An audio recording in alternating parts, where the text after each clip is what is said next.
Hoy nos toca un tema importantísimo, de gran actualidad, siempre tiene actualidad el tema aguas, reflexiones en torno al régimen jurídico de aguas para la minería, algunos anuncios administrativos con relación al Congreso. Hoy por la tarde a las 17 horas tenemos el panel sobre cartas de intención y contratos de opción, así que los esperamos a todos. El panel de aguas que arranca ahora va a tener lugar hasta las 13 horas, esperamos, si no, si se tiene que extender más tiempo debido a la riqueza de las presentaciones y el debate que se pueda plantear, seguirá un rato más. Y el Congreso concluye mañana con los paneles que comienzan a las 11:30, el turno vespertino, llamémosle, y a las 17 horas concluye con un panel sobre objetivos de desarrollo sostenible. Como siempre, agradecemos a nuestros auspiciantes, Glencore Pachón, Minera Exar, Minera Santa Cruz, Newmont, Pan American Silver Argentina, Patagonia Gold, Veladero, Yamana Gold, Alfaro Abogados, Basáñez Videla, consultores, el estudio Becar Varela. Especialmente agradecemos al estudio Becar Varela por apoyarnos, prestándonos la plataforma para poder llevar adelante el Congreso, y en especial a Cristian, integrante del Departamento de Sistemas del estudio, que nos está ayudando muchísimo. Agradecemos también al estudio Brujú, a Deloitte, Ernst & Young, Marvalo, Farrell y Mayral, Mitrani Caballero, Ruiz Moreno, abogados, el estudio Randle, Price, Waterhouse & Coopers y a la Universidad Austral. Me toca ahora presentar a nuestros moderadores. En primer lugar presento a Diego Parravicini. Diego es abogado, egresado de la Universidad Nacional de Tucumán. Obtuvo un LLM en Derecho Ambiental y de los Recursos Naturales de la Universidad de Denver, Storm College of Law, y una maestría interdisciplinaria en Energía del Centro de Estudios de la Actividad Regulatoria Energética de la Universidad de Buenos Aires. Diego trabaja hace 15 años en cuestiones vinculadas a la minería, es autor de numerosos artículos sobre su campo de especialización y docente de Derecho Ambiental y de los Recursos Naturales en la Universidad Torcuato Di Tella y en la Universidad de Palermo. Desde el año 2007, Diego se desempeña como gerente de legales y cumplimiento en Pan American Silver Argentina. Diego es además vicepresidente en ejercicio del Instituto Argentino de Derecho para la Minería. Continuamos presentando a Sandra Basáñez. Sandra es abogada, especialista en Derecho Ambiental por la Universidad de Buenos Aires. Impulsó la creación de la maestría en Gestión del Negocio Minero que se imparte en la Universidad Católica de Cuyo, siendo actualmente miembro de su comité académico. Sandra es socia fundadora de Basáñez Videla Consultores, lidera desde el año 1994 el asesoramiento en materia minera y de aguas de los más importantes proyectos mineros y minas en San Juan, participando además en gran cantidad de due diligence de proyectos mineros. En el ámbito público, desde el año 2011, Sandra, y conjuntamente con el gobierno de la provincia de San Juan, integra en representación de empresas mineras los comités de administración de distintos fideicomisos mineros, entre ellos Proyecto Pascualama y Mina Veladero. Actualmente Sandra, en un cargo que nos honra, nos representa al DIADEM, habiendo sido convocada por la Secretaría de Minería de la Nación, en la mesa facilitadora constituida en el marco del Plan Estratégico para el Desarrollo Minero Argentino. Trabajo que está realizando en forma formidable, Sandra. Sandra, te paso la palabra para que nos des la versión introductoria de este panel y luego con Diego lo moderen, lo lleven adelante y queden todos muy contentos por las exposiciones de todos ustedes. Seguramente ello va a ser así. Muchísimas gracias, Sandra. Gracias, Leo. Les doy la bienvenida a todos los oyentes al panel Reflexiones en torno al régimen jurídico de aguas para la minería. Cuando empezamos a organizar este congreso, uno de los temas más importantes que surgió es la preocupación por el agua. Y nos animamos a plantear un panel con expertos de distintos países que nos ayudaran a entender y nos ayudaran a compartir experiencias. Como todos sabemos, el agua es un recurso natural escaso, vulnerable e insustituible, tanto para la vida humana, el sostenimiento de la vida humana, pero también para los otros seres vivos y los ecosistemas. Pero además es indispensable para el desarrollo de las actividades productivas. Dentro de estas actividades productivas, en este caso vamos a hablar especialmente del uso del agua para la minería. Tenemos que considerar como principal que sin agua no hay minería.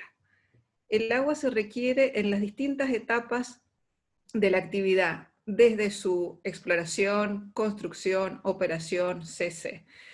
Se utiliza en distintos usos dentro de la actividad minera.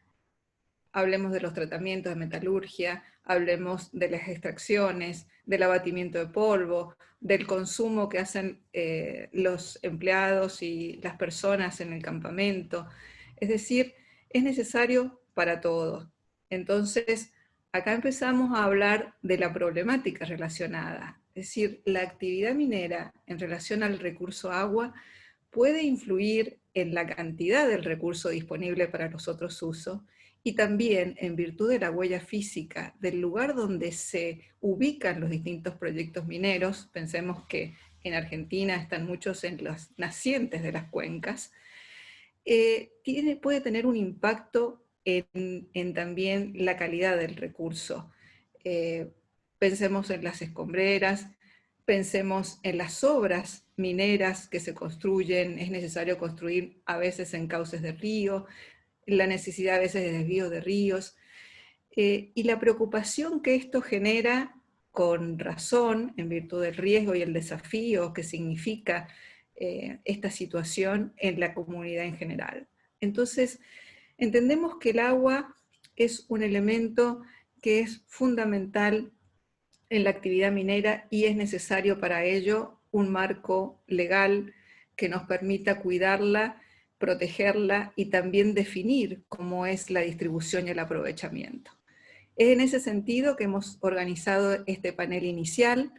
Evidentemente, el tema del agua en minería trae una complejidad sin número de escenarios, pero queríamos hacer un aspecto introductorio. Y en ese sentido hemos invitado a panelistas de Argentina. No por casualidad se ha elegido la provincia de Mendoza, un panelista que ya lo voy a presentar de la provincia de Mendoza, pero queríamos resaltar el conflicto que puede generarse justamente por el agua y cómo quizás no tener, digamos, los argumentos necesarios puede generar que haya algún tipo de prohibiciones por temor a la contaminación del agua. También hemos elegido a una persona de Perú, un país en donde tienen mucha mayor experiencia histórica en la minería, y nos parecía de muchísimo interés conocer su legislación y tomar su experiencia. Y finalmente de Chile, obviamente, con el cual compartimos y nos une la cordillera, que en definitiva implica la división entre Argentina y Chile por las altas cumbres divisorias de agua. Entonces, para no demorar, un solo comentario más en relación a que esta complejidad que tiene que ver con la calidad y la cantidad del recurso, además se da en un escenario de cambio climático actual, en donde ya es conocido y reportado por el gobierno argentino el efecto que este cambio climático está ocasionando con la disponibilidad de agua en provincias, por ejemplo, en San Juan y en Mendoza, y lo que puede implicar para el retroceso de glaciares, circunstancias a las cuales tenemos que estar muy atentas y entenderlas en profundidad para poder manejarlas. Dicho esto, voy a presentarles a nuestro primer expositor, Nicolás González del Solar.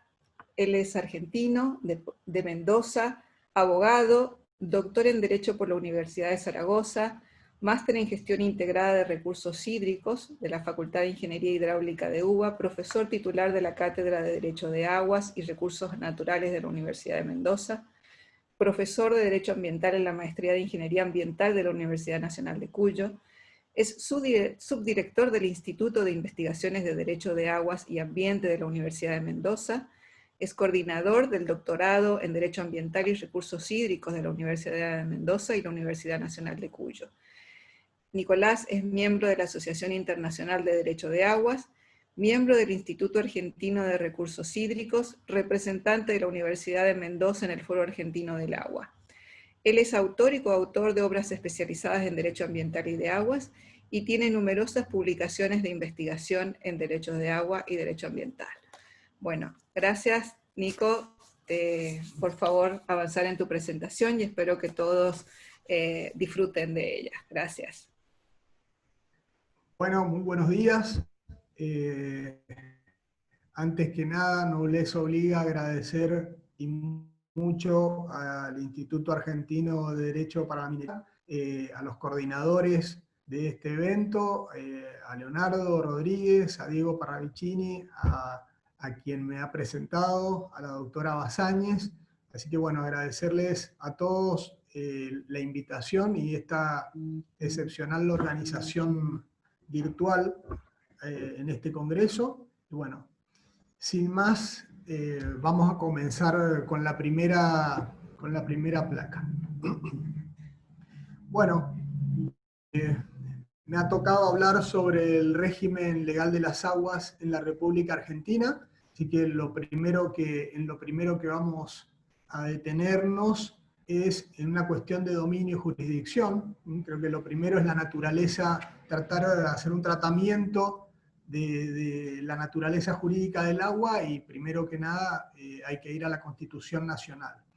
La Constitución Nacional, con respecto al recurso hídrico, bueno, no podemos dejar de mencionar primeramente el artículo 41 de la Constitución, este artículo que consagra el derecho al ambiente sano y el derecho y la garantía a un ambiente sano para todos los ciudadanos de la República Argentina, incorporado a partir de la reforma del 94, y que establece, y esto es lo importante en esta charla, esta facultad a la Nación de dictar las leyes de presupuestos mínimos de protección ambiental. Yo he puesto solo un par de ejemplos, como la Ley 25.675, que es la ley, ¿no es cierto?, la ley madre de presupuestos mínimos de protección ambiental. En esta ley, para quienes no son argentinos y especialistas, lo comento, esta ley es la ley que nos va a dar todos los principios de política ambiental sobre la cual deben basarse y enmarcarse las demás leyes nacionales y las leyes locales, provinciales, principios de política tales como el principio de precaución, el principio de prevención, que se manifiesta a través de las evaluaciones de impacto ambiental y las declaraciones de impacto ambiental, el principio de progresividad, y este es un principio muy interesante y es muy importante de concatenarlo y armonizarlo con la actividad minera, un principio que establece que las normas jurídicas y las acciones que lleva a cabo las autoridades de aplicación y el Estado en pos de la protección ambiental deben ser aplicadas y establecidas de manera progresiva. Esto es, dando prioridad justamente a otro principio que es la sustentabilidad y la sostenibilidad. Y esto implica relacionarlo con el desarrollo. Entonces el desarrollo sostenible implica el desarrollo y implica la sostenibilidad, y no puede ser visto de otra manera que una aplicación del principio de progresividad. Es decir, para no encontrarnos con una ley, como ha sucedido en algunas provincias, con leyes que son extrapoladas, traídas de otros regímenes jurídicos, y que son forzadamente aplicadas a la realidad social, política, ambiental y económica de un lugar determinado. Entonces ese intento de aplicación o de entrada en vigor forzada de una ley sin respetar principios, bueno, obviamente es una ley que va a crear conflictos y va a crear serios problemas de seguridad jurídica también. Esta ley 25675 también trae una novedad en el derecho ambiental argentino, que es la obligación de la contratación de las garantías y los seguros ambientales, el concepto de daño ambiental y el alcance del mismo, pues el artículo 41 de la Constitución consagra la responsabilidad ambiental que prioritariamente obliga a recomponer, ¿no es cierto?, a llevar un estatus ex ante al evento dañoso del ambiente y bueno, como última instancia, ¿no es cierto?, a falta de recomposición, de alguna manera la reparación. La otra ley que estoy mencionando allí es la 25688, que es ya la ley de presupuestos mínimos de protección del recurso hídrico, una ley bastante criticada por algunas provincias argentinas. Justamente el título de esta placa es el equilibrio entre la nación y las provincias, y es así, la Argentina, a diferencia de lo que sucede en Perú o en Chile, al ser un país federal, está en permanente tensión y en esporádico equilibrio entre cuestiones de dominio y jurisdicción con la nación, porque estas leyes de presupuestos mínimos en ocasiones traen preceptos que implican un avasallamiento o una intromisión en lo que estas provincias que han criticado esta ley entienden que son facultades exclusivas de las provincias. Por caso,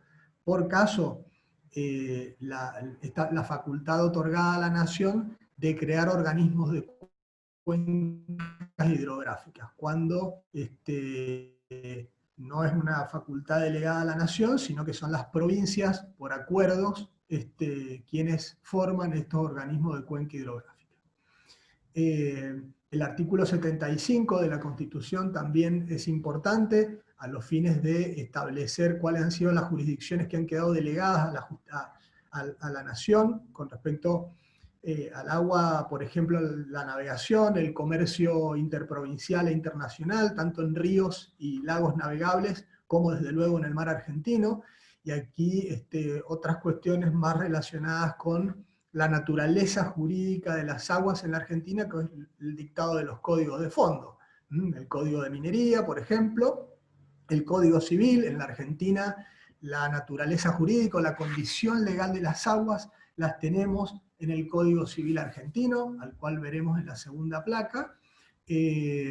También he mencionado el artículo 116, las causas de almirantazgo y jurisdicción marítima. Piensen, por ejemplo, hay un trabajo de la CEPAL muy interesante donde, donde declaran que, por ejemplo, el Océano Pacífico en su conjunto tiene 9 veces más cobre que todas las reservas de la Tierra, u 83 veces más níquel que todas las reservas de la Tierra, o 200 veces más manganeso. Es decir, en algún momento en la que haya una minería en el subsuelo marítimo, o una minería a gran escala de subsuelo marítimo, como lo hay, por ejemplo, en actividad petrolera, nos encontraremos, ¿no es cierto?, con una cuestión relacionada con el recurso hídrico marítimo y estas cuestiones de las causas de almirantazgo y jurisdicción marítima. Bueno, el artículo 121 de la Constitución, ¿no es cierto?, que ya establece cuáles son, ¿no es cierto?, los poderes delegados y conservados a la provincia. Y finalmente, ya relacionado con el recurso hídrico, con los recursos naturales en general, el 124. Este artículo 124 que dispone que corresponde a las provincias el dominio originario de los recursos naturales que se encuentran dentro de su territorio. La terminología dominio, he puesto 2 i ahí, disculpen, el apuro. El dominio originario refiere a que los convencionales constituyentes que intervinieron en la redacción de este artículo entendieron que las provincias son preexistentes a la nación y es por ello que tienen el dominio originario de esos recursos, de los recursos naturales. Y sin perjuicio de que la nación pueda realizar el dictado de los códigos de fondo y determinar qué bienes son de dominio público, son las provincias finalmente las dueñas de ese dominio público. Vamos a la placa segunda, por favor. Bueno, y así nuestro Código Civil, principalmente para poder entender y saber qué bienes o qué son de dominio público, en especial las aguas, el tema del panel, es el artículo 235, donde la reforma del Código Civil de Vélez del año 68 nos trajo la inclusión de los torrentes, que antes no estaban, y los glaciares y el ambiente periglacial. Aquí, pero sí estaban los cursos de agua, los ríos y los cursos de agua. A mi modo de ver, los glaciares son cursos de agua y quizá no hacía falta esta inclusión. Creo que es una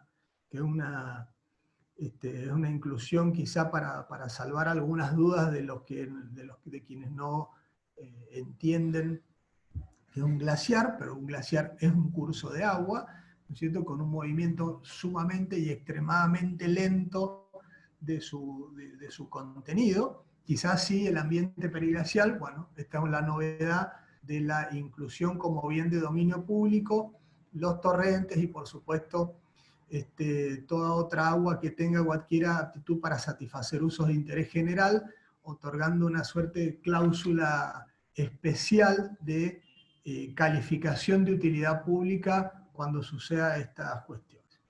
En cuanto al artículo 236, una clara regresión a esta supuesta tendencia a la dominialidad total pública por parte de la reforma, porque aquí hay un tratamiento respecto a los lagos no navegables, que los incorpora como dominio privado del Estado, salvo aquellos que pertenezcan a los particulares, con lo cual claramente si se encuentran por la teoría de la accesión dentro de una propiedad privada, claramente son privados. En cuanto al artículo 239, nos habla de las aguas de los particulares, de las aguas privadas. Aquí hay una novedad. El Código Civil derogado hablaba de aguas de fuente y agua de vertiente. Su diferencia hidrológica, según la doctrina especializada, entendía que las aguas de fuente eran aquellas que surgían desde el subsuelo y las de vertientes aquellas que eran producto de la fundición de las nieves en las montañas, y entonces discurrían por las laderas de las montañas como pequeños torrentes que podían insumirse o aparecer en su discurrir eventualmente. Había una cuestión de una diferencia muy fina y desde el punto de vista hidrológico. Lo cierto es que eran entendidas como aguas de dominios privados. La única excepción era que las aguas de vertiente no nacieran ni murieran en la misma propiedad, algo que hoy ya es un criterio de dominialidad pública que hoy no sería aplicable. El 239, cuando uno analiza el artículo 235 del 239, ve prácticamente que, salvo casos específicos, el criterio de atribución de la dominialidad pública del agua en el país ha quedado circunscripta a que formen un cauce natural. Salvo que formen un cauce natural, a excepción de que formen un cauce natural, el 235 dice, y toda otra agua que forme un cauce natural. Entonces, ese sería el principal factor de atribución de la dominialidad pública en la Argentina, salvo los casos de la navegabilidad, etc. Y claramente es una cuestión fáctica, ¿no? Entender cuándo ese alveo, esa madre y ese discurrir del curso de agua logra definir un cauce natural. El artículo 240 es novedoso en nuestro Código Civil y Comercial, pues trae no solamente una cuestión relacionada con la función social y el uso debido de la propiedad privada, sino también trae la novedad de la dimensión ambiental respecto al uso de los recursos naturales. Es decir, no solamente se refiere al uso de la propiedad en general, sino que expresamente dispone que las aguas de dominio privado deben ser utilizadas en concordancia con los principios de los y siempre resguardando los derechos de incidencia colectiva. Vamos por favor a la siguiente. Vamos ahora concretamente a la regulación del uso y la protección del agua en el sistema federal argentino. Como ven, dice la placa que hay tantas leyes y códigos de agua como provincias hay. Efectivamente, en la Argentina, con su sistema federal, tenemos un código o una ley de aguas en cada provincia. Y por lo tanto, hay diferentes matices, son matices en general, con respecto a la forma de cómo tratan al recurso hídrico en cada provincia. En algunos casos son muy similares, porque cierto es que el Código de Aguas de Córdoba o la Ley de Aguas de Córdoba es muy similar y sirvió prácticamente de modelo a la Ley de Aguas de Salta o a la Ley de Aguas de Jujuy, y también a la Ley de la provincia de San Juan. Es decir, hay algunas similitudes entre algunas, sobre todo algunas leyes y códigos de agua de las provincias del corredor andino o del oeste argentino. En otras ya difieren un poco más, pero algunas cuestiones siguen siendo muy similares en todas las provincias. En primer lugar, la forma de utilizar el agua, salvo cuestiones terminológicas y de autoridad de aplicación y cuestiones ya dedicadas específicamente al sistema tecnoburocrático que tenga cada administración pública provincial. El sistema es el concesional o el permisional, ¿no es cierto? A través de estas autorizaciones se llevan a cabo y se manifiestan a través de concesiones y permisos, es decir, para la utilización del agua, en este caso, por ejemplo, para la actividad minera, se necesita obtener una concesión o un permiso, incluso aquellas que son descubiertas accidentalmente o eventualmente durante la actividad minera, también deben ser, en la mayoría de los códigos de las provincias,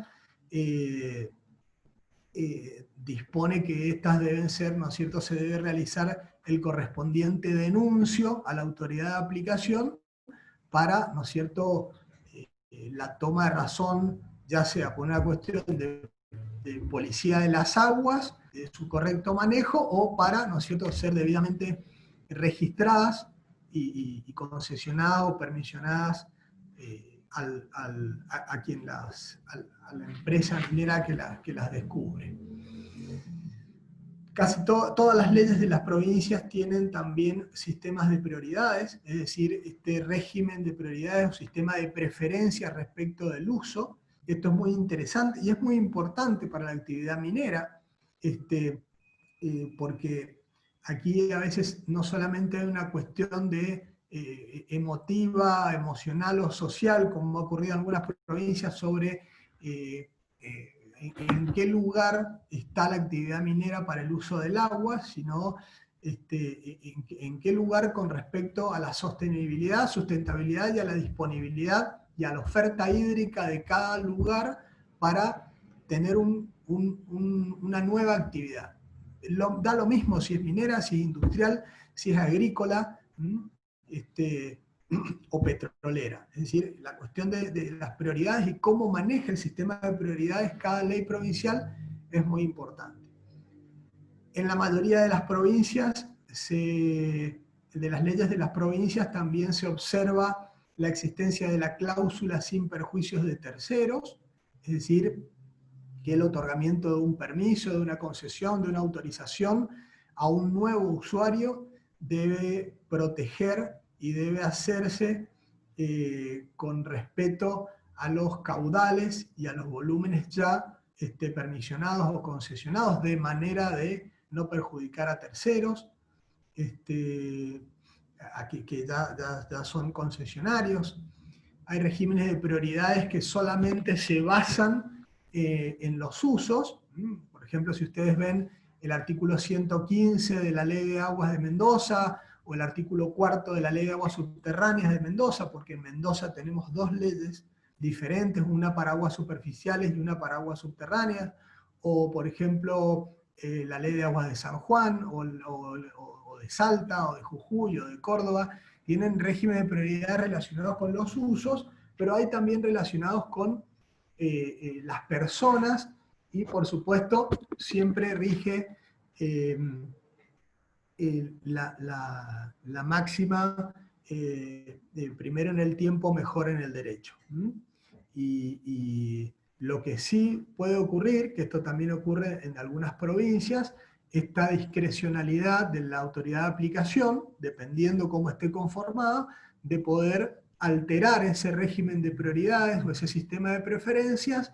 En algunas normativas esta alteración debe hacerse por resolución fundada. En otros casos, por ejemplo, la Ley de Aguas Subterráneas de Mendoza dispone que esta cláusula de flexibilidad que está en el artículo 8 de la Ley 4035 de Mendoza, dispone que esta alteración o esta potestad discrecional a la autoridad de aplicación necesita algunos requisitos adicionales, como por ejemplo, se debe fundar el notorio interés socioeconómico superior respecto a las otras solicitudes que compiten en supuesta igualdad de condiciones. En este Nicolás, caso, sí.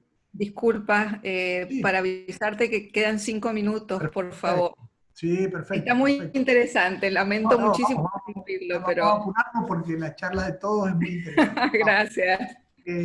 Bueno, el principio de inherencia también, este principio por el cual hay una adscripción o una fijación de los derechos de aguas a la tierra, a diferencia de lo que sucede, por ejemplo, en Chile, que pueden separarse, también está en todas las leyes de agua. Voy al último punto, a la equiparación del uso minero con el uso industrial, y esto es muy interesante y es muy importante a los fines de las prioridades para el otorgamiento, porque en algunos casos el uso industrial es diferente al uso minero y en otras provincias el uso minero está equiparado al uso industrial. Entonces también es importante en el régimen de prioridades establecer esto. En algunos el uso industrial, el uso minero es el uso industrial, es parte de un uso industrial, y en otros es diferente. Vamos a otra placa. Bueno, en cuanto a la protección del recurso hídrico, y aquí quizá la última placa, como siempre suele ser la más interesante, de 12 provincias quizá en la Argentina que tienen una buena capacidad de recibir actividad minera, hay al menos 6, 7 que tienen estas leyes que prohíben el uso de determinadas sustancias.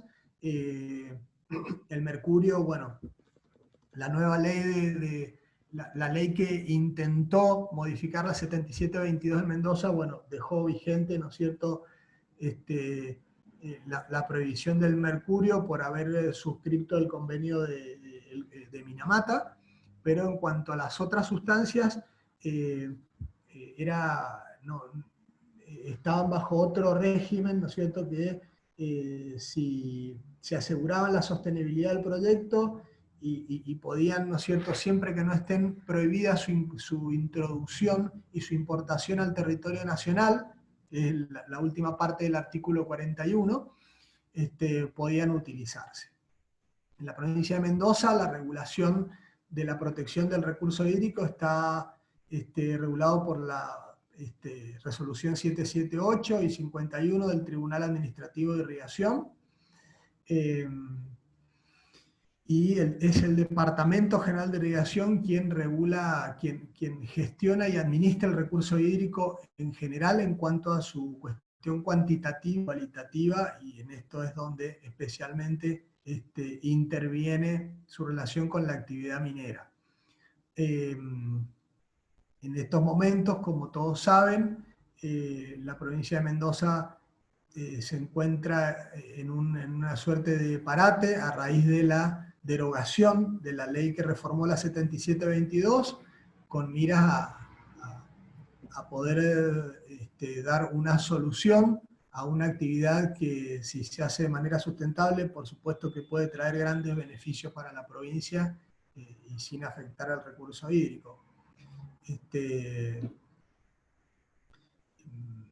Creo que algunas cuestiones sobre la protección del recurso hídrico en la provincia no pueden dejar de ser vistas, sobre todo en cualquier provincia del oeste argentino, donde hay una escasez. En ocasiones la escasez es achacable, a la naturaleza, y en muchos otros casos a la forma en que se gestiona el agua, a la deficiencia en la gestión del agua.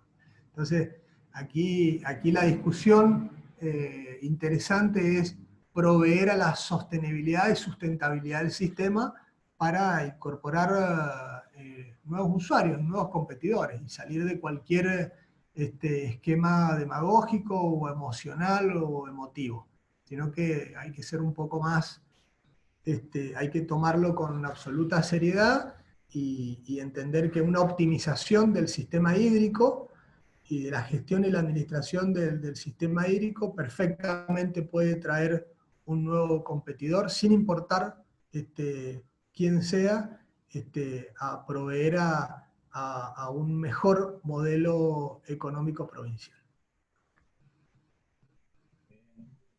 Nicolás. Bueno, muchas gracias, Nicolás. Espectacular, muy buena la presentación.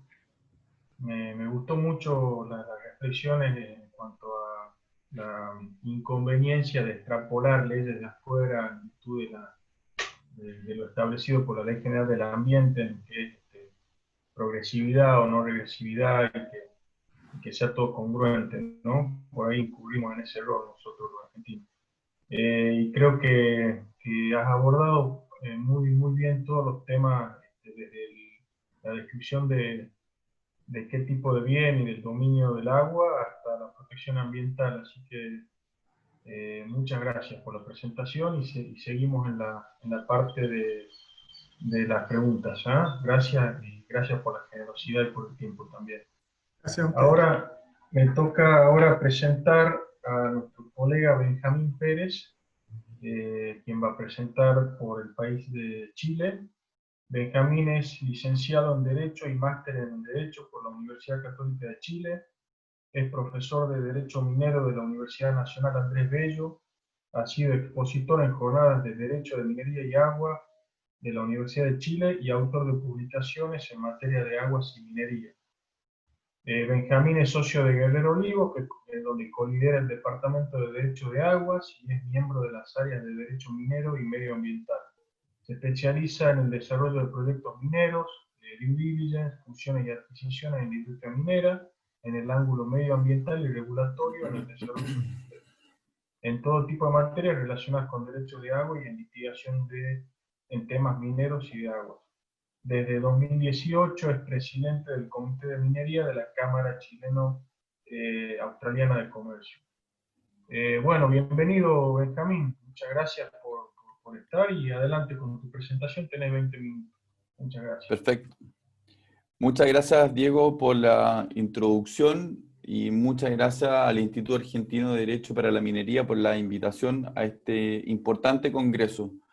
Especiales saludos, bueno, a Diego, a Sandra, a Leonardo y a mis copanelistas Nicolás y Guido. Y en mi caso me toca hablar del régimen jurídico de las aguas en Chile y su aproximación a la minería. Dos temas que la verdad que me apasionan, me encantan y encantado de hacer un pequeño resumen y totalmente abierto y disponible para dar respuesta a sus consultas que puedan tener. Siguiente, por favor. Respecto de la presentación, la he dividido en 4 grandes temas, en la cual vamos a entrar de manera muy somera a la regulación de las aguas en Chile, con algunas especiales características. Segundo, ¿no es cierto?, el uso del agua, el uso del agua y evaluación ambiental. Después, ciertas consideraciones del uso del agua en la minería en Chile y, por supuesto, desafíos. Yo creo que tratar de hablar de minería y agua sin tener en vista, ¿no es cierto?, los desafíos que podamos tener es un poquito obviar las importantes y urgentes temas que tenemos que abordar respecto de este asunto. Siguiente, por favor. Desde el punto de vista de la regulación de las aguas en Chile, siguiente, tenemos un primer marco normativo, que debo decir que está en el corredor, ¿no es cierto?, de los ejecutados, porque el domingo pasado acabamos de tener un plebiscito en el cual más del 70% de la población dio su voto para aprobar una reforma constitucional, es decir, se deroga la Constitución y se va a partir desde abril del próximo año redactar o iniciar la redacción de una nueva Constitución, pero igual vamos a hablar de algunos aspectos que hoy día tenemos presente en nuestra Constitución. Segundo, tenemos un código de agua, ¿no es cierto? Y en tercer lugar, si pueden por favor hacer clic en el slide, el código de minería. ¿Qué consagra nuestra Constitución? En el artículo 19, número 24, se consagra el derecho a propiedad sobre los derechos de aprovechamiento otorgados o reconocidos por ley. Eso va a ser materia, ¿no es cierto?, de lo que vamos a hablar luego del Código de Agua y el Código de Minería. Segundo, el Código de Agua, que establece un mandato a la DGA, es decir, a la Dirección General de Aguas, para otorgar derechos de aprovechamiento de aguas Y ese derecho de aprovechamiento de agua, que es un régimen bastante especial, otorga un derecho que implica el uso, el goce y la disposición de ese derecho de aprovechamiento de agua. Es decir, yo puedo usar, ¿no es cierto?, para los fines que yo estime necesario, puedo celebrar contratos de arrendamiento, puedo darlos en hipoteca porque se homologa, ¿no es cierto?, a un bien inmueble, pero lo interesante es que yo puedo enajenar, puedo vender ese derecho de aprovechamiento de aguas para terceros. Y finalmente el Código de Minería, que consagra lo que se denominan las aguas del minero, ¿ya? Siguiente, por favor. Desde el punto de vista de la regulación del Código de Agua, bueno, en primer lugar, el Código de Aguas chileno regula lo que se denominan las aguas continentales. Se excluye totalmente las aguas de mar, ¿ya? Es decir, y estas aguas tanto sean superficiales como subterráneas. En segundo lugar, el tipo de derecho de aprovechamiento de agua. Consuntivos, que yo puedo consumirlos totalmente, o no consuntivos, los utilizo y luego los devuelvo al cauce, como por ejemplo aquel uso que se hace, ¿no es cierto?, en temas hidroeléctricos. Derechos de aprovechamiento de aguas que tienen el carácter de indefinidos, es decir, una vez otorgado el derecho de aprovechamiento de agua por la Dirección General de Agua, entra al patrimonio de su titular y por lo tanto está amparado por, como ya dijimos, este derecho de propiedad consagrado en la Constitución, ¿ya? Y por lo tanto tenemos un dominio y esta adquisición del derecho. Para adquirir un derecho de aprovechamiento de agua tenemos dos grandes vías, ¿no es cierto? Una primera vía, que es solicitar derechamente la constitución de un derecho a la Dirección General de Agua, la cual, en la medida que se cumplan 3 requisitos esenciales, va a otorgar el derecho. Es decir, que la solicitud sea legalmente procedente, que exista, ¿no es cierto?, disponibilidad de agua, que es un tema netamente técnico, y que con mi solicitud yo no afecte derechos de tercero. Y por lo tanto, ahí tengo una primera aproximación originaria. Luego yo también puedo vender o puedo adquirir, ¿no es cierto?, un derecho de aprovechamiento. Contratos y el registro del derecho de aprovechamiento de agua. Si yo no utilizo mi derecho de aprovechamiento de aguas, voy a estar afecto al pago de una patente por no uso, y por lo tanto la lógica del código es, señores, yo a usted le doy un derecho de aprovechamiento de agua, pero utilícelo. Y si no lo utiliza, yo lo sanciono, ¿ya? Distintos procedimientos ante la Dirección General de Aguas, organizaciones de usuarios, que son muy importantes, ¿no es cierto?, en nuestro país, y algunas facultades de fiscalización y sanción a la Dirección General de Aguas. No está dicho en estos slides, pero también hay temas relevantes asociados, por ejemplo, a la existencia de un caudal ecológico. Siguiente, por favor. Desde el punto de vista de las aguas del minero, se consagra, ¿no es cierto?, la titularidad de aquel concesionario minero de las aguas que son halladas en virtud de las labores mineras que realiza dentro de una concesión, ¿ya? Y por lo tanto, aquí tenemos los 3 requisitos esenciales, es decir, que tenga una titularidad, una concesión minera, hayan sido halladas en labores mineras, no hayan sido buscadas esas aguas, y en tercer lugar, que por supuesto se le dé un uso minero a las aguas. Ese es, a grandes rasgos, y en 3 minutos, resumido el régimen de aguas en Chile. Pero estamos viviendo en nuestro país importantes cambios. Como les dije, hay una primera reforma constitucional que va a iniciarse, ¿no es cierto?, a partir del próximo año, y es una reforma bastante interesante porque se inicia a través de una hoja en blanco, es decir, se va a elegir una comisión constituyente quienes van a redactar esta nueva constitución y van a partir a foja cero. Y parte importante de las demandas que se han escuchado, ¿no es cierto?, para modificar esta constitución es precisamente consagrar a nivel constitucional el dominio público, no particular, el dominio público de las aguas. Una crítica en torno a un régimen que es muy neoliberal. Y en segundo lugar, hoy día también estamos discutiendo la modificación o una modificación importante del Código de Aguas. Y le pido por favor que vayan al siguiente slide. Porque el contenido de esa reforma lo podemos resumir en 3 grandes aspectos. Primeramente, un nuevo régimen de aguas, que se va a traducir en que vamos a tener priorización de usos, es decir, primeramente voy a querer amparar el uso doméstico, ¿no es cierto?, o de subsistencia. Segundo, que los derechos van a tener un régimen temporal y por lo tanto se van a extinguir si es que yo ya no hago uso de esos derechos. Y voy a tener una asociación de los derechos de aprovechamiento a un fin específico.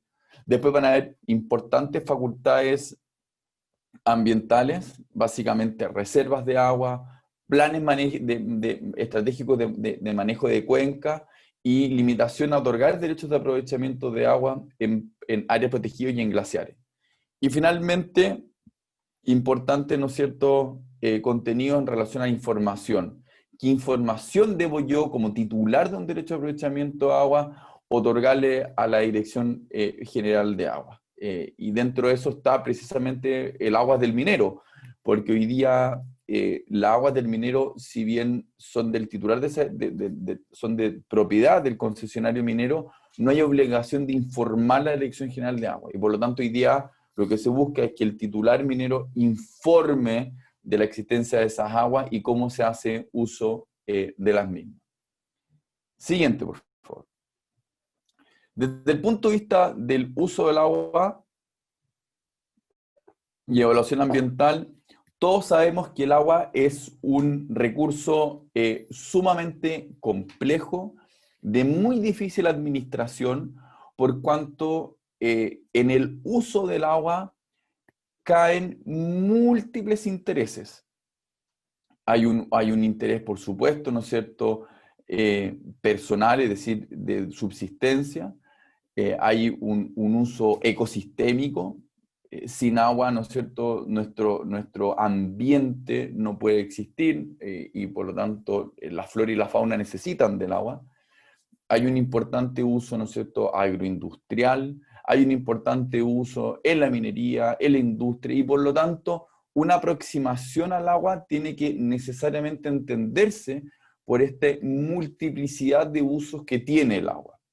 Y desde el punto de vista de la distribución de los usos del agua consumida en Chile, tenemos que de esta torta más del 80% es de uso agropecuario, el sanitario ronda aproximadamente en un 8%, un 7% industrial y la minería en un 3%. Ahora bien, 3% que se concentra en el norte y centro-norte de nuestro país, donde existe una importante escasez hídrica y que, tal como dijo Sandra, nos hemos visto muy afectados por el cambio climático. De hecho, se establece que Chile es uno de los países más afectados por el cambio climático, lo que ha llevado a una disminución de las precipitaciones, una disminución en la cantidad de nieve caída y una mayor temperatura media anual en nuestro país. Siguiente, por favor. De un modo general, podemos decir que una vez obtenido o adquirido un derecho de aprovechamiento de aguas, yo puedo hacer uso de ese derecho de aprovechamiento de aguas libremente. Es decir, yo solo tengo que cumplir, ¿no es cierto?, con el mandato de respetar el caudal asignado para poder hacer uso de esa agua. Pero ello no obsta a que ciertos proyectos deban necesariamente ser evaluados en su arista o su concepto ambiental previo a la construcción y operación del mismo. Siguiente, por favor. Y en ese sentido, la evaluación ambiental de los proyectos es bastante relevante, sobre todo para el uso hídrico o de la fuente hídrica para ese proyecto. En ese sentido, en nuestro país existe la ley 19.300 de bases generales de medio ambiente que establece en su artículo 10 aquellos proyectos que deben necesariamente ingresar al sistema de evaluación de impacto ambiental para, luego de un proceso donde participan distintos órganos del Estado con competencia ambiental, contar con la licencia ambiental, que nosotros denominamos Resolución de Calificación Ambiental o su RCA. Dentro de ese proceso que se realiza en el sistema de evaluación de impacto ambiental, uno de los aspectos más relevantes va a ser cuál es la fuente de mi agua, cuál va a ser el origen, cuál va a ser el uso o mediante de qué manera voy a adquirir estas aguas para mi proceso. Y esto es relevante en función al instrumento de evaluación ambiental que yo necesariamente debo de presentar a la autoridad para mi evaluación. Existiendo dos de ellos. El estudio de impacto ambiental, que es un instrumento de evaluación muy robusto, donde se requiere mucha información, o una declaración de impacto ambiental, donde la información que se debe entregar es menor. ¿Qué determina el uso de uno u otro de su instrumento? Va a ser precisamente el artículo 11 de la ley 19.300. Bueno, insisto, parte importante de esta información va a estar dada por la línea de base medio hídrico, ¿ya? Y que en el caso de los proyectos mineros, están obligados a ingresar a este sistema de evaluación de impacto ambiental a aquellos que sobrepasen 5.000 toneladas mes, o, en el caso de proyectos de exploración, superen los 40 sondajes en el norte del país o 20 sondajes en el sur del país. Adicionalmente, existe una causal genérica de ingreso al sistema de evaluación de impacto ambiental cuando los proyectos se encuentren cercanos o en áreas sometidas a protección oficial.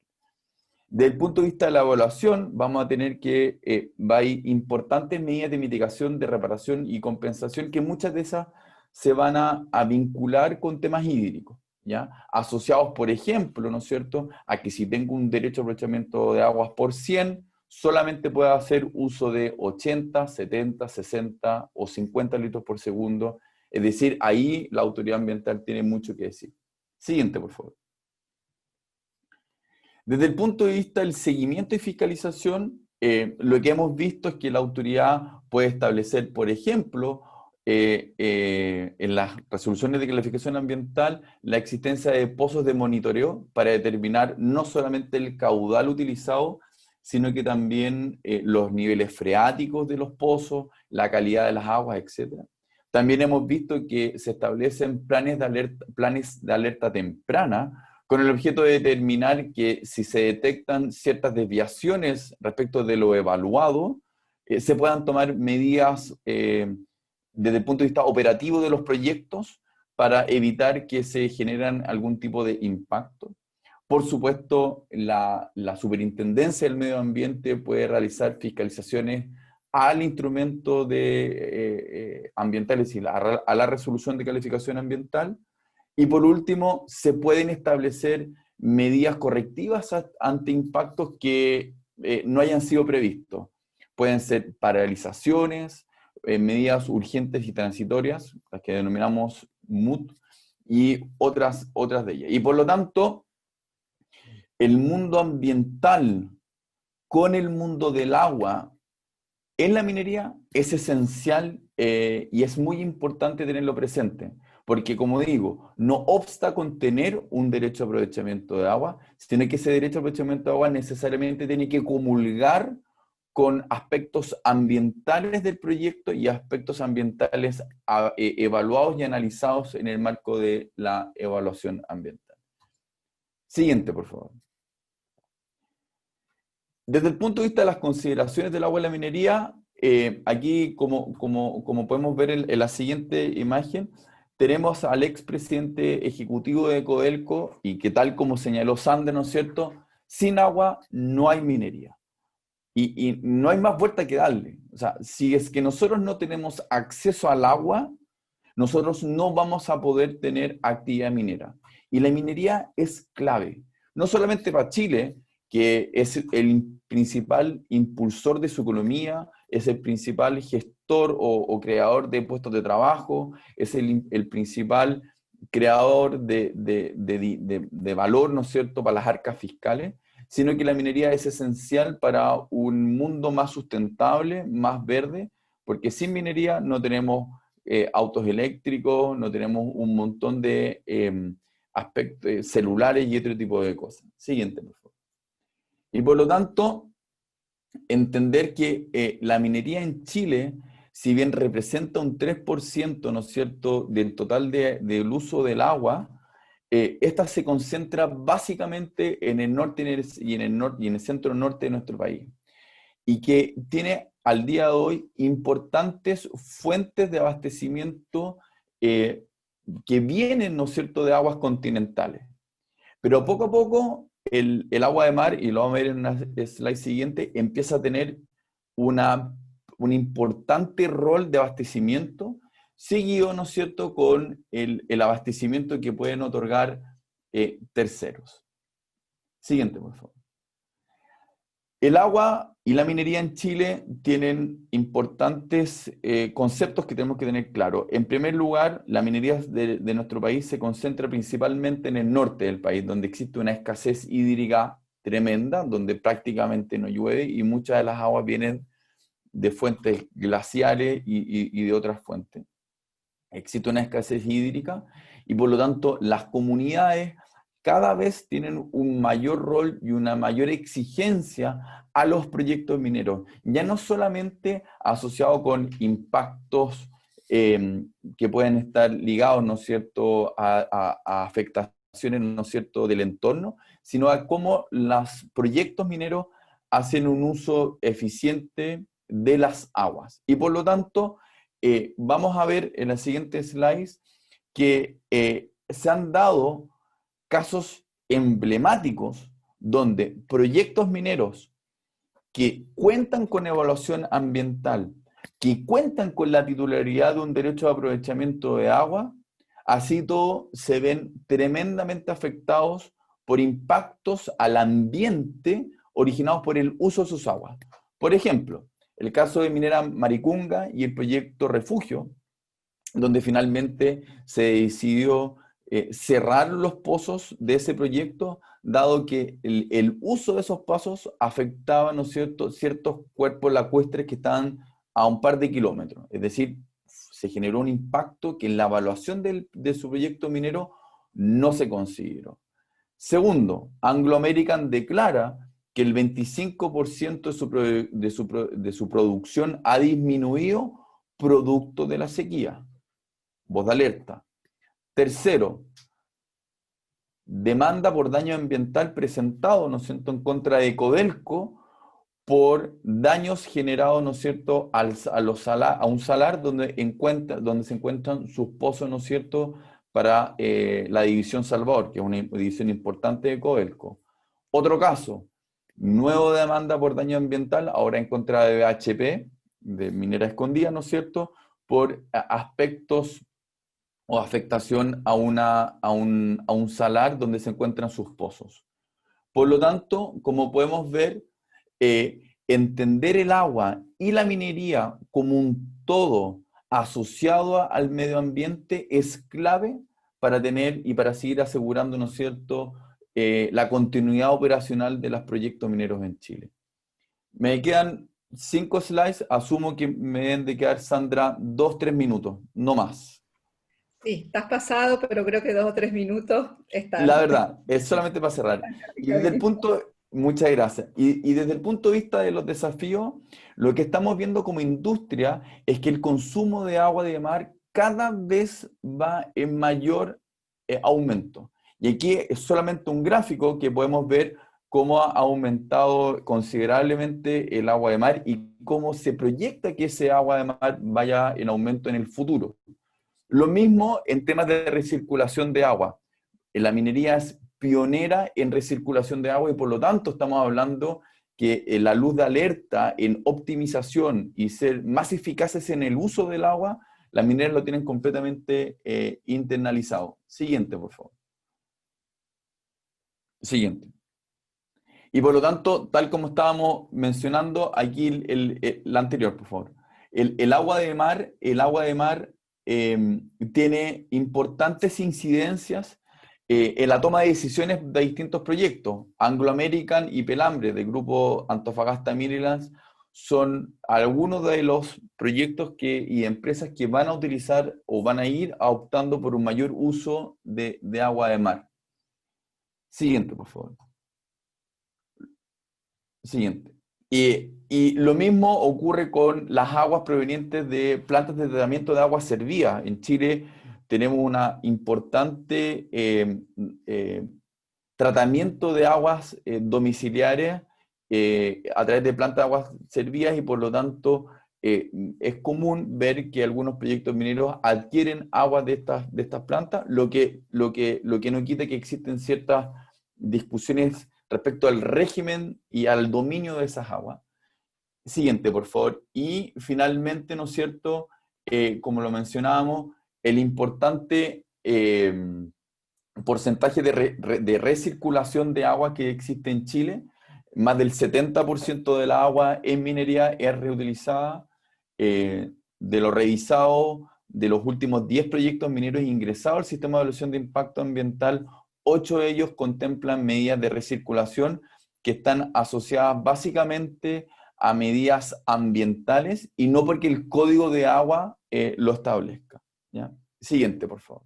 Por lo tanto, al igual que los... la siguiente imagen, por favor, para ir concluyendo. Así que, al igual que estos expedicionarios, ¿no es cierto?, que ven cómo tienen que enfrentarse a esta montaña para llegar a la cima, tomo las palabras que dice Sandra, y es importante que la minería entienda que es clave un rol que comprenda un uso eficiente del agua, que obtenga o comprenda usos tecnológicos en el uso del agua, que busque nuevas fuentes de abastecimiento y que entienda que una minería sustentable es posible, pero que por supuesto va a tener importantes cambios en cómo se operan y se desarrollan los proyectos, por lo menos en Chile. Eso es todo cuanto puedo presentar y atento a sus preguntas.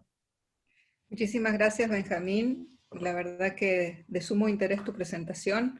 Se nota tu pasión por la minería, que compartimos, por supuesto. Y va a ser muy interesante si nos puedes mantener informados sobre todo el proceso de reforma constitucional y de iniciativas en relación a la reforma del código o un posible código de aguas en Chile. Realmente es de muchísimo interés.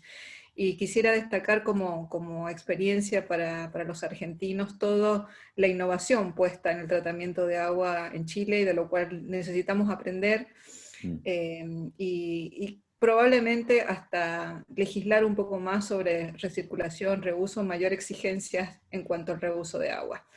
Bueno, muchísimas gracias, Benjamín. Vamos a continuar entonces. Permítanme presentarles a nuestro último expositor.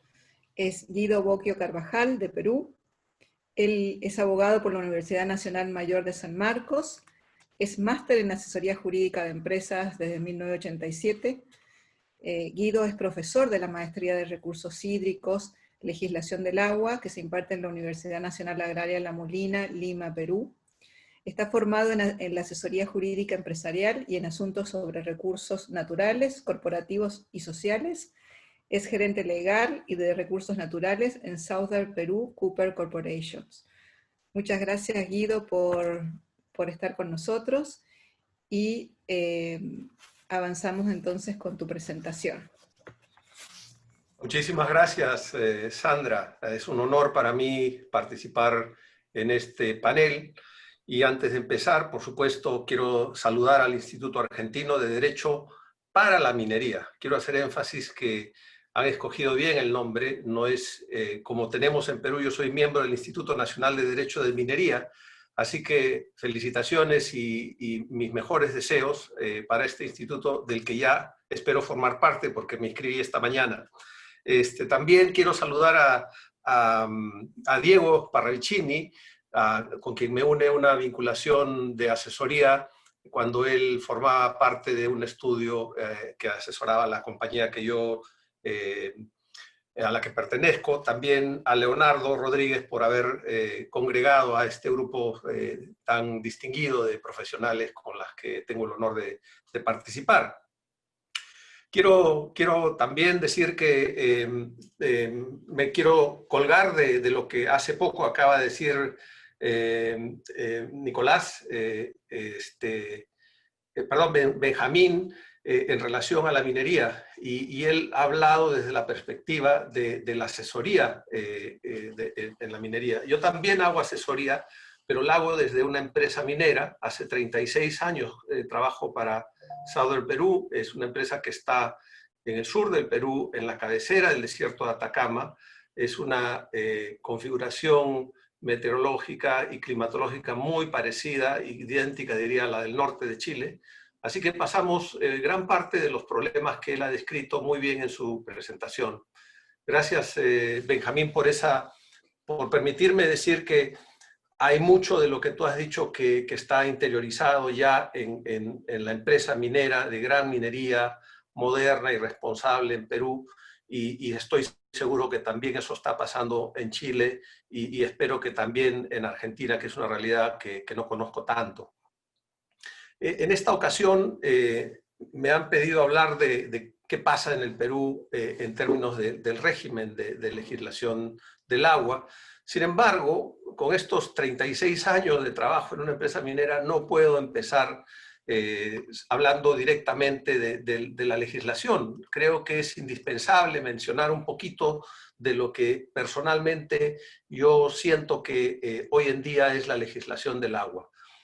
Para una empresa minera es indispensable hoy en día, como también lo ha dicho Benjamín, contar con derechos de uso de agua y cumplir con la legislación. En el caso de Perú hay una ley de recursos hídricos que es la ley especial en la materia y una amplísima legislación ambiental de carácter general como especial, y me refiero especial al sector minero, que siempre ha liderado el rubro regulatorio en materia de recursos hídricos.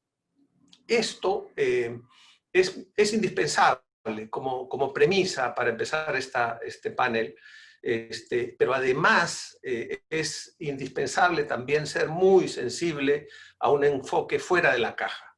Y esto quiere decir, en términos de recursos hídricos, a una visión de cuenca hidrográfica.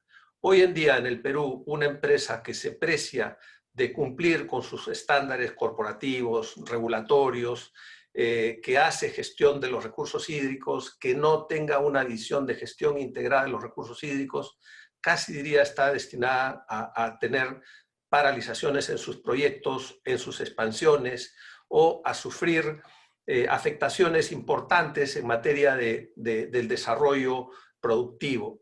Y a eso obedece esta lámina, esta transparencia, este slide que habla de este dicho popular: agua sí, mina no.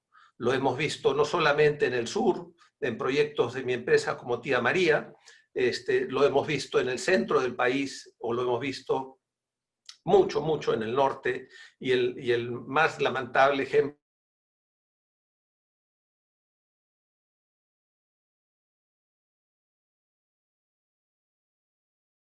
es el caso de Minas Conga, un lugar en el Perú donde el agua sobra. Entonces se trata muchas veces de cómo nos paramos frente a una situación regulatoria, frente a una exigencia de la ley en materia de agua, para ver el vaso o medio lleno o medio vacío. Y nos toca a los abogados, y hablando en el contexto de esta asociación tan importante, mirar no solamente el derecho positivo, sino nuestro entorno social. Porque, y aquí termino con esta introducción para luego entrar al tema regulatorio de lleno, hemos aprendido en Perú de que a veces no es suficiente contar con una licencia de uso de agua obtenida correctamente y cumplir con la legislación de recursos hídricos y ambiental, y esto porque hay estas percepciones sobre el agua y la minería que es importante cambiarlas. Un temita más antes de pasar al tema regulatorio. Yo quiero decirles que esto tiene un sustento básicamente en que la gente toma sus decisiones de manera inconsciente, de acuerdo a estudios, en un 80 a 90%. Entonces, no es lo que conscientemente uno decide, sino lo que su corazoncito está primando. Entonces, yo quiero decirles, por ejemplo, hace unos años una empresa destacadísima de nivel internacional hizo una encuesta de opinión y le preguntó a la gente cuánta agua cree usted que consume la ciudadanía, la agricultura, la minería y la industria. Y la respuesta fue sorprendente. Y me voy a atener solamente a dos de estos rubros, a la agricultura y a la minería, porque ya Benjamín también ha presentado una cifra muy parecida a la peruana. Y es que en la agricultura pensaba, y yo creo que sigue pensando, que se consume solamente el 49%, el 40%, 50% del agua, pero que la minería consume el 30% del agua. Esa es una percepción. Netamente, la gente siente que eso es lo que se consume. Así que, pero esas son cifras con las que hay que lidiar. Cuando sabemos, en Perú, que la agricultura consume hasta el 80% del agua superficial y la minería no sobrepasa el 2% de esa agua. Así que ahí tienen un claro ejemplo de cómo la gente se guía por sus percepciones. Esto también yo quiero corroborarlo con algunas cifras de la Autoridad Nacional del Agua. La Autoridad Nacional del Agua desde el año 2017 viene haciendo un monitoreo de cuáles son las fuentes contaminantes por vertiente hidrográfica. Recordemos que, por lo menos en el Perú, muchos de los conflictos socioambientales, así se le llaman, están supuestamente causados por la actividad minera y, en particular, por la gestión del agua. Pues bien, si nos atenemos a las cifras de la Autoridad Nacional del Agua, los problemas generados por la población, es decir, por quienes vivimos en las ciudades, que generamos residuos sólidos o sobre todo líquidos sin tratar, ese es el verdadero problema del agua, por lo menos en las vertientes hidrográficas de la costa del país, donde estas vertientes son mayoritariamente superiores a lo que la minería puede generar como agua residual y en cuyos casos está obligada y cumple con su tratamiento, es decir, hace un vertimiento previa autorización de la Autoridad Nacional del Agua de un efluente tratado a un ambiente de agua. Esto es importante decirlo y complementarlo también de cara a esa estadística de esa encuesta que les mencioné, de esta importante encuestadora internacional, que también la minería cuenta con la mayor cantidad de autorizaciones de vertimientos vigentes en el país. Con esto termino pero me parecía importante este tema de las percepciones, porque el derecho está en los libros, pero a la hora de aplicarlos tenemos que ir a una realidad. Y lo que quiero decirles es, ya pasando a la lámina en la que estamos, es que Perú tiene una amplísima regulación sobre recursos hídricos, empezando por la Constitución del año 1993 y siguiendo con una ley orgánica para el aprovechamiento sostenible de los recursos naturales del año 2017, perdón, del 1997, con una reciente reforma constitucional en la que se ha incorporado el acceso al agua potable. Esta legislación marco, digamos, y constitucional ha tenido un desarrollo a través de una legislación especial que es la Ley de Recursos Hídricos de Perú y le hablaré un poquito en la mayor parte de esta charla sobre ese tema. El Estado, como lo explicó Nicolás en la primera presentación, en Perú es soberano en el aprovechamiento de los recursos naturales. Esto quiere decir que tiene la capacidad de decidir cómo la asigna, en qué condiciones y cómo es que se resuelven los conflictos referidos al agua en materia jurisdiccional. Esto también es importante decirlo, que los recursos naturales, y ahí está el agua, tal como lo ha calificado esta ley orgánica para el aprovechamiento sostenible de los recursos naturales, son patrimonio de la nación. Así que ahí tenemos una coincidencia con el dominio originario de este importante recurso natural. Es mucho lo que hay que decir, la misma Constitución es muy rica en regulaciones, pero definitivamente quiero cumplir con el tiempo asignado para poder tratar todos los temas que me han pedido tratar. Debo decirles también en relación a este derecho de agua potable que se ha incorporado a la Constitución, que es eso, que no es un derecho de acceso al agua en general. La gente se confunde y hay que saber distinguir que una cosa es el derecho al agua potabilizada en capacidad de ser bebida por un ser humano respecto del agua en general. Entonces, esto ha sido incorporado al artículo 7A.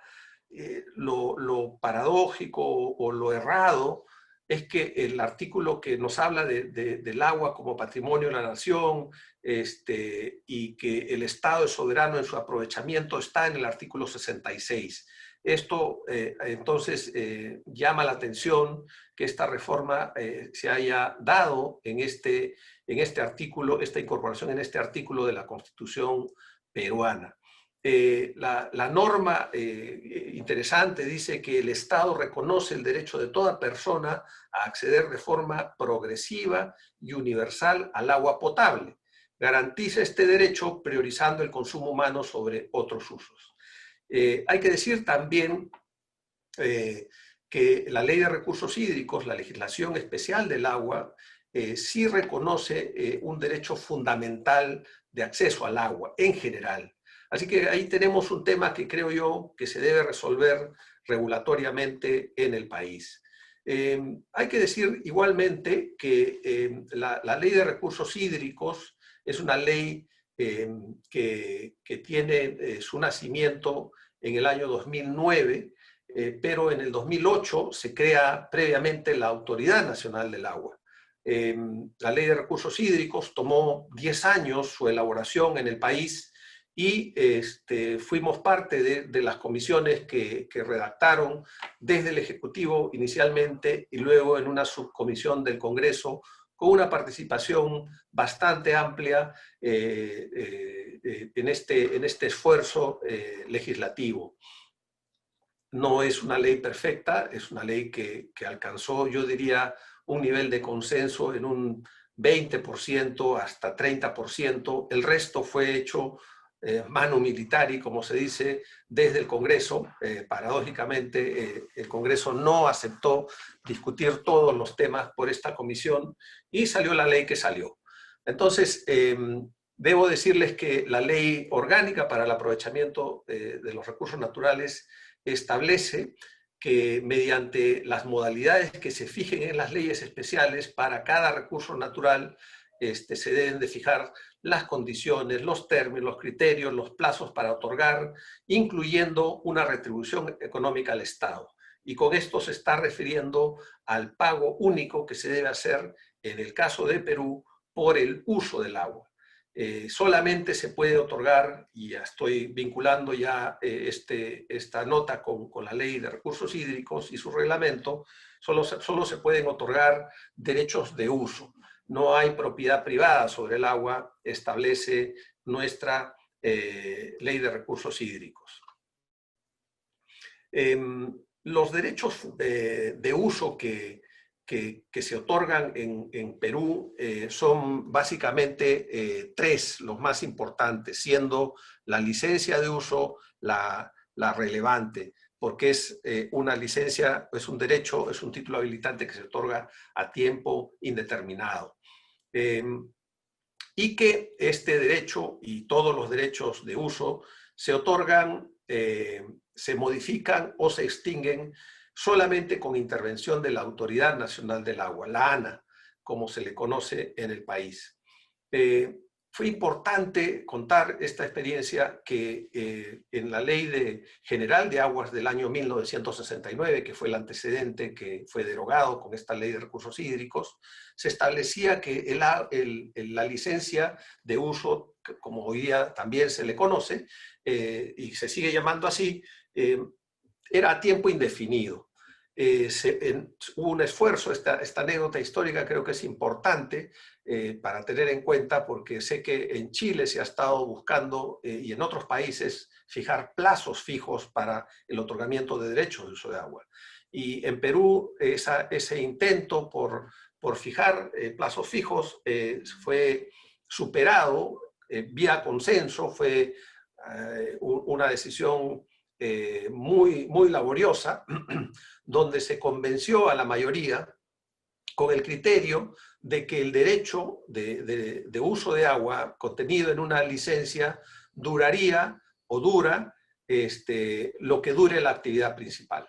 Es decir, si es que, y en este caso la actividad minera, como sabemos, es tan predecible en su planificación. En Perú, por ejemplo, tenemos que tener planes de cierre que te determinan, en función a las reservas, cuánto va a durar la mina. Puedes entonces saber, siguiendo el principio de que lo accesorio sigue la suerte de lo principal, que el agua va a durar lo que esa explotación minera dure. Es importante también anotar que, producto de la amplia legislación ambiental y de recursos hídricos, prácticamente todos los derechos de uso de agua requieren de algún tipo de certificación ambiental. Las actividades mineras de gran minería que requieran uso de agua, sí, en todos los casos van a requerir un estudio de impacto ambiental que variará en uno de carácter detallado o semidetallado. Pero en ambos casos se requerirá una evaluación especial que realizará la Autoridad Nacional del Agua. Hay que decir también que las otras dos modalidades importantes de uso de agua, de derechos de uso de agua, es el permiso, que igualmente tiene una duración similar a la licencia. Hay una variante por ahí en la legislación de recursos hídricos que nos habla del permiso estacional, que es un permiso raro, extraño, que no aconsejo adoptar, que tiene que ver con las épocas de avenidas y hacer un estudio en función a las mayores disponibilidades, a los superávit hídricos que se producen en estas épocas y que podrían permitir captar y obtener derechos por ese superávit.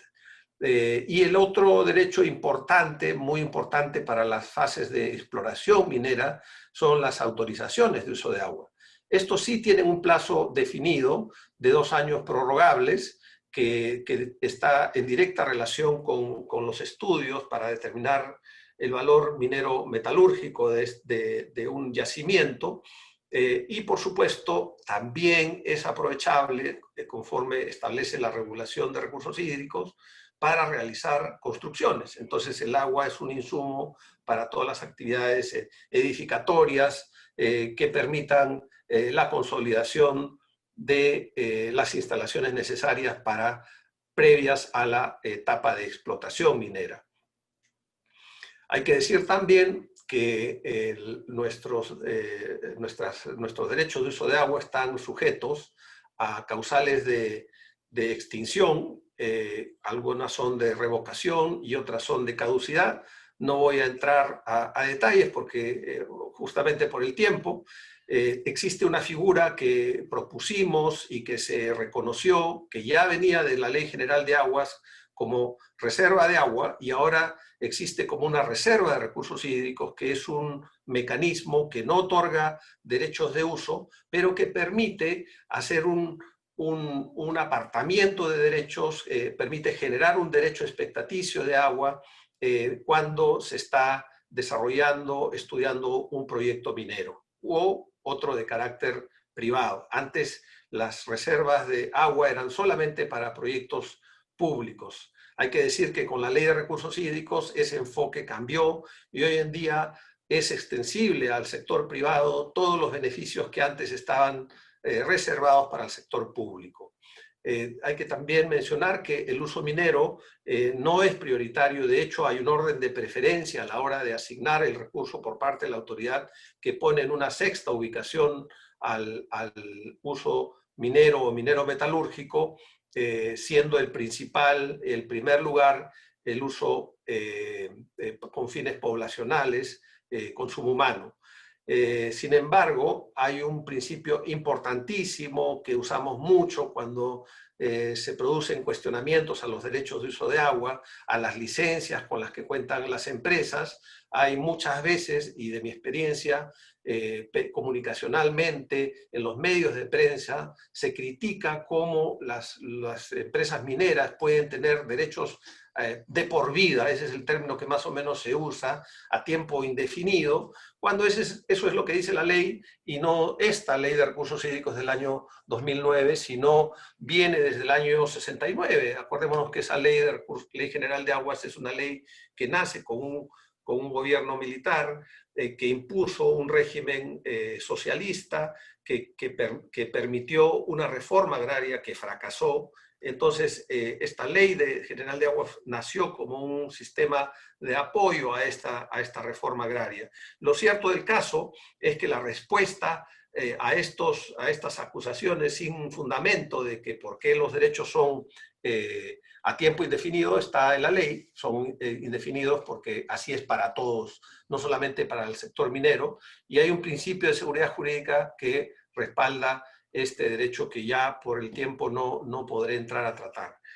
Quiero decirles también que estamos sobreregulados en el Perú. Hay una cantidad muy grande de legislación que hace que algunos trámites resulten perversos. A los abogados nos cuesta explicarle, a los ingenieros muchas veces por qué se generan ese tipo de trámites. Yo tengo la impresión que hay una búsqueda desde la administración pública del agua de asegurarse, y no porque sea en contra de alguna actividad privada en particular, sino de asegurarse que se puedan cumplir todos los requisitos, pensando de buena fe.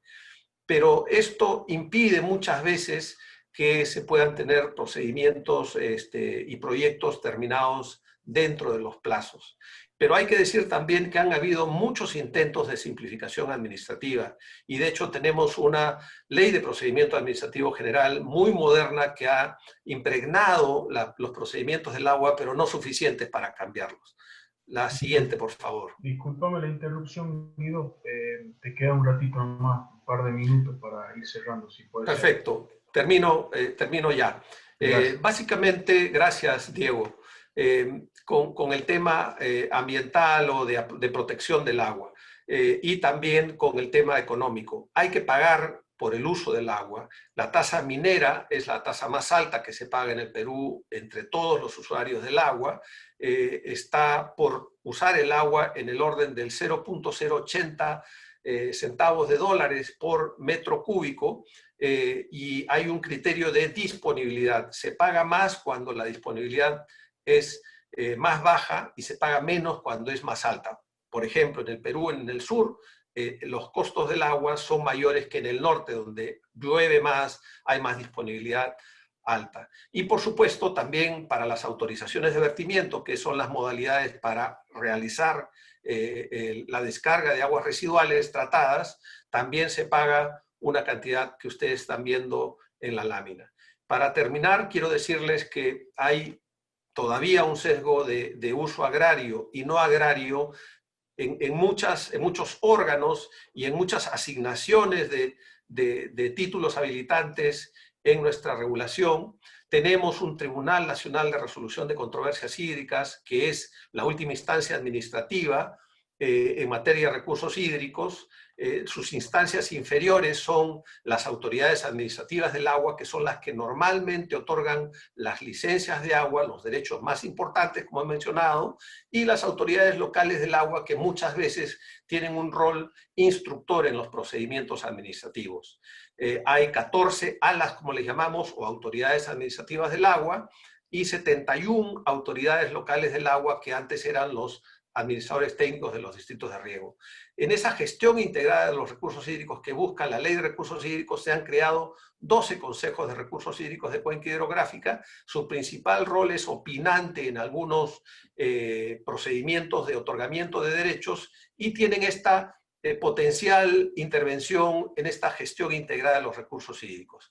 Hay una obligación de participar en las organizaciones de usuarios del agua, que es una modalidad de asociación sui generis con responsabilidades fiscales porque administran recursos y prestan servicios públicos principalmente de carácter agrario. Bueno, el tiempo es un tirano. Quiero agradecer nuevamente su atención y quedaré dispuesto a atender las preguntas. Y los dejo con una foto de Ite. Este es un área de remediación en la zona sur de Perú, donde se ha convertido en el humedal costero más grande del país, una zona de disposición de relaves en el pasado. Muchas gracias. Gracias, Guido. Excelente presentación, muy interesante. Me quedo con, si bien este panel tenía como foco, como decía vos, lo jurídico, el derecho positivo, te encuentro absoluta razón cuando decís que es imposible disgregar lo social del derecho positivo, ¿no? Por las percepciones que tiene la sociedad respecto del uso del agua y en particular por la industria minera.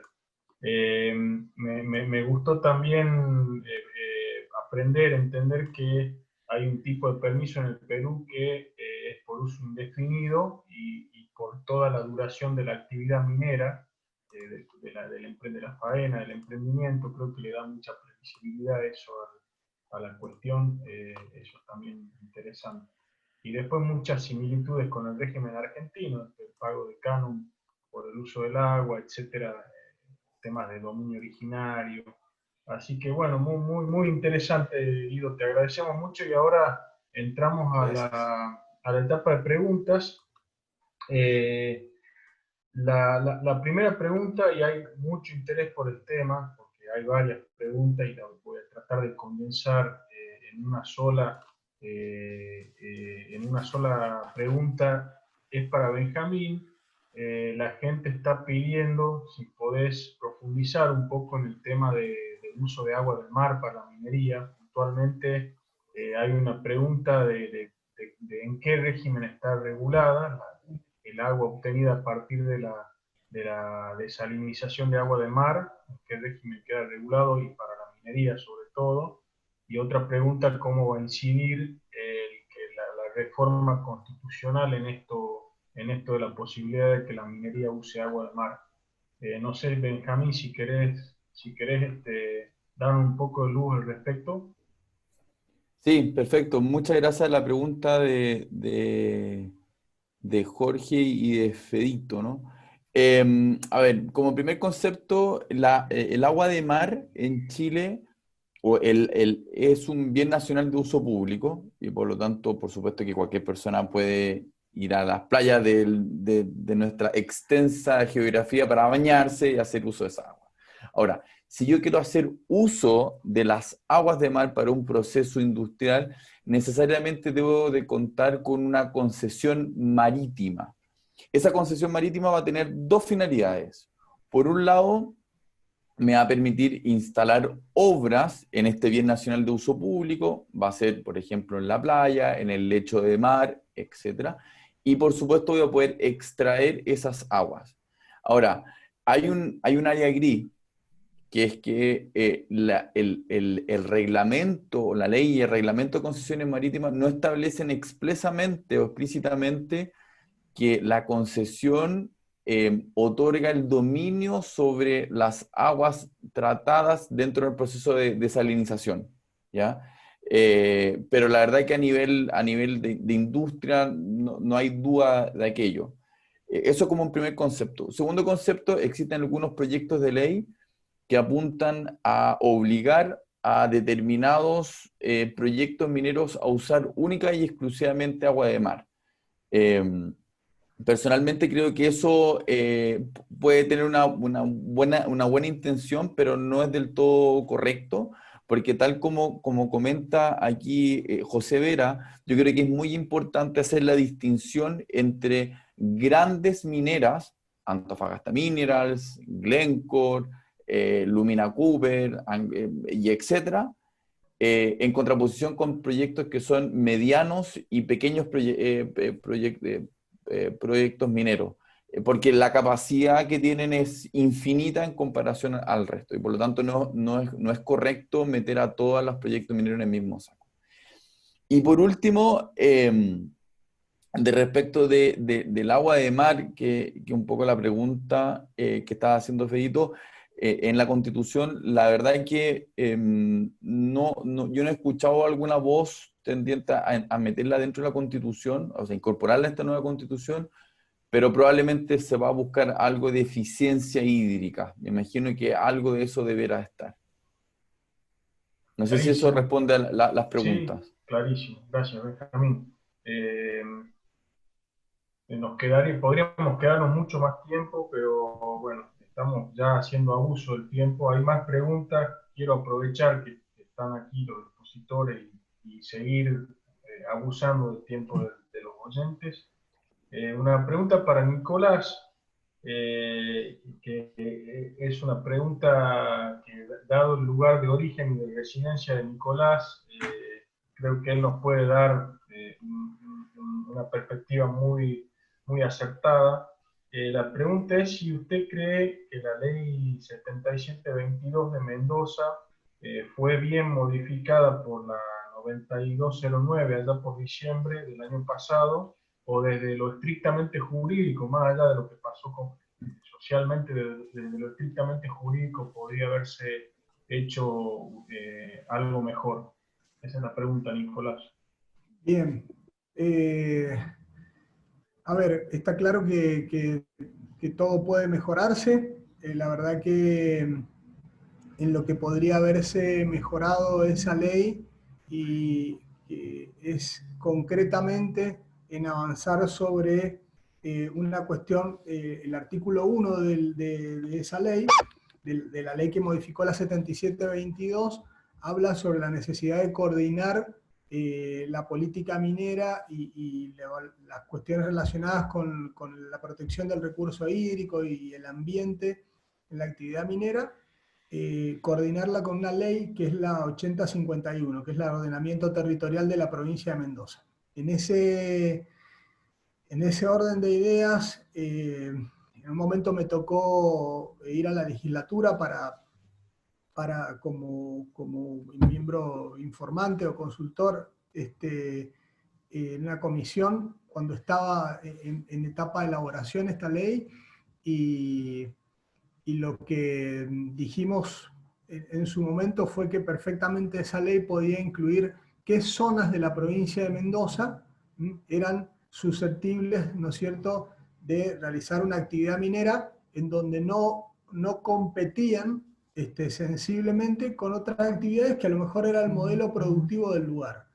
Entonces, por caso, el departamento de Las Heras o el de Malargüe, que tienen una riqueza minera muy importante, incluso un acompañamiento de la sociedad, que es fundamental, lo han dicho todos los expositores aquí, un acompañamiento de la sociedad y política fundamental para que la actividad se realice. Quizá eso pudo incorporar y de esta manera no crear este antagonismo agua sí, minería no, que está en todos lados, sino que realmente, bueno, ser un poco más coherente, es decir, bueno, en qué lugares se puede realizar la minería y en qué lugares se puede realizar otra actividad. Esto es lo mismo que yo planteé cuando hablé sobre la sostenibilidad y sustentabilidad del modelo de la gestión del agua.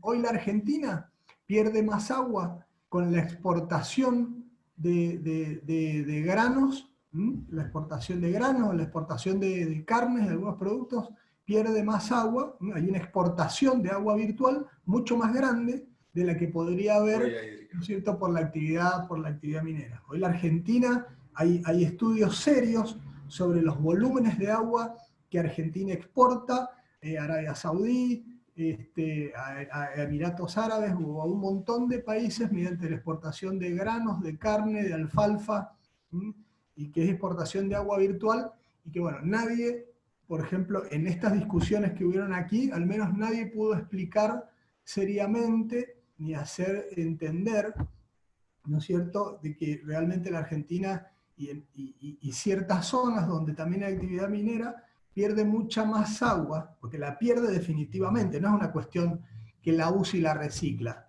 Hay estudios de la CEPAL donde, por ejemplo, Codelco ha reciclado, ha hecho 11 veces el reuso del agua.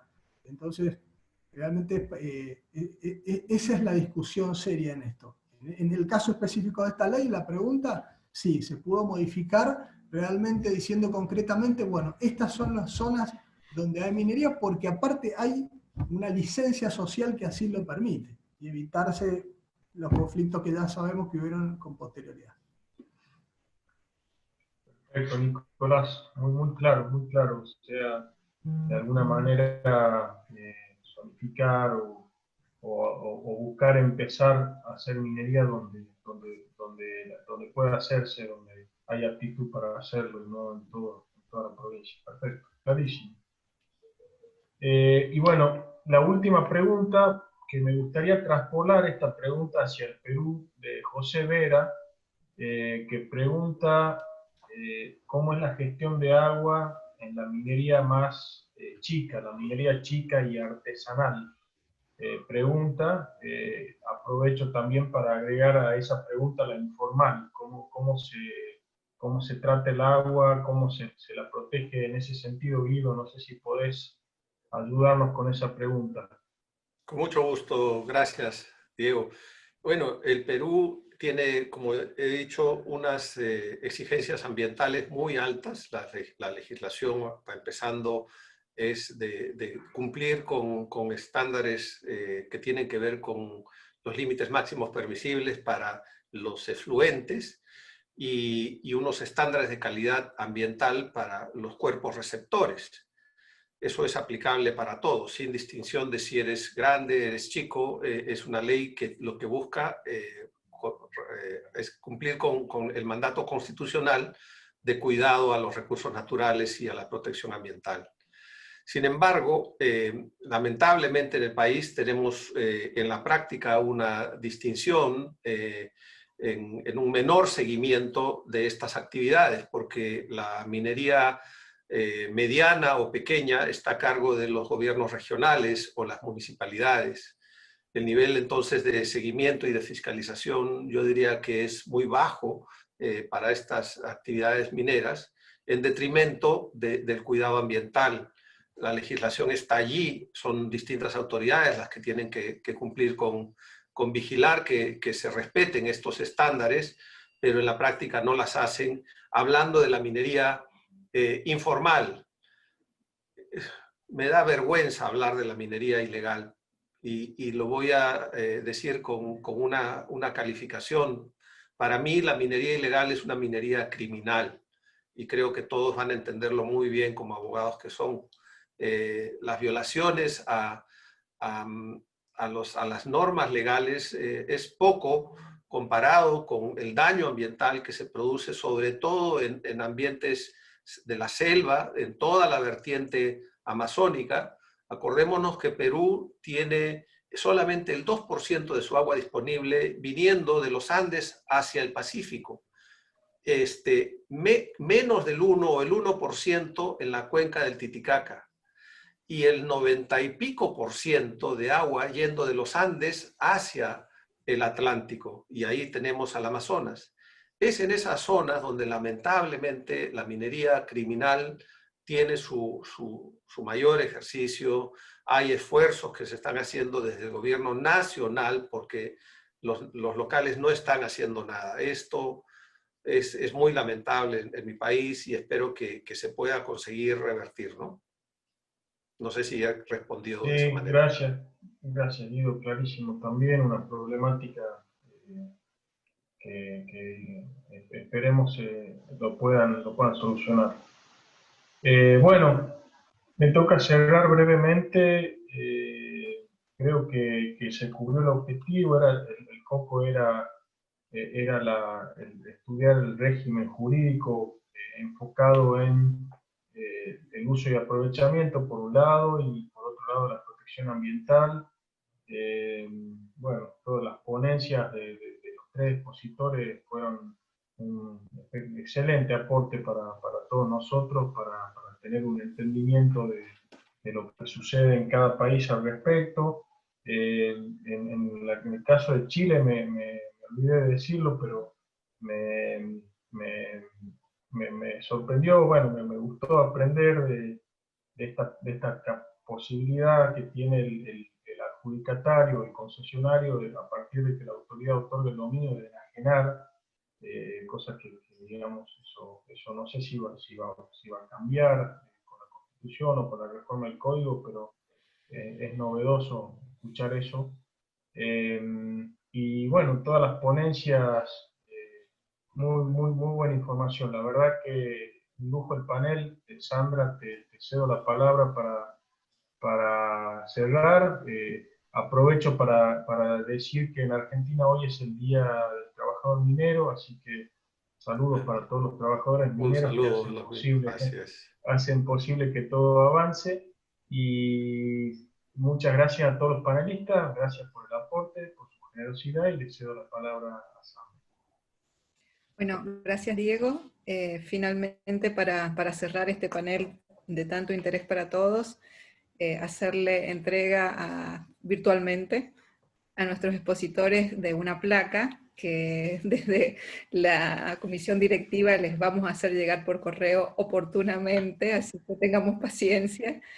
Pero esta placa es para que tengan recuerdo de este evento, y está dedicada a Nicolás González del Solar, Benjamín Pérez y Guido Bocchio Carvajal. Su aporte a nuestro instituto, a nuestros asociados, ha sido muy bueno, muy interesante, y nos abre puentes para seguir trabajando en conjunto y seguir explorando esto que me parece, por lo que ha quedado evidenciado en las distintas exposiciones, la fuerte compromiso con una minería responsable y el cuidado del agua. Así que ojalá a través de la minería, como latinoamericana lo digo, pueda llegar un poco más de desarrollo sostenible a nuestros pueblos, y siempre cuidando el agua. Así que muchísimas gracias por su participación, su compromiso y su generosidad, y será hasta el próximo congreso,